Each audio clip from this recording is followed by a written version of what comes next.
pokreti tijela. Ženi je dozvoljeno da izaziva svoga muža pokretima. Znači da čovjek što izađe iz kuće ponovo razmišlja da se vrati kod svoje žene, ne pokretima, tanjirima, oklagijama i tako dalje, karate pokretima, orvanji, nego znači njenim pokretima, njenim gestovima dozvoljeno je da opčara svoga muža na sve moguće načine.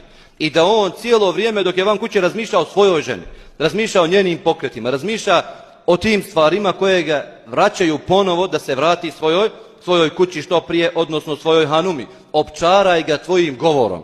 Nađi metod, pazite, tu imaju i šejtani i iblisi koji hoće da čine nemoral, da druge ljude, što kažu, tuđe ljude opčaraju, oni znaju i vježba se i učiste tehnika govora.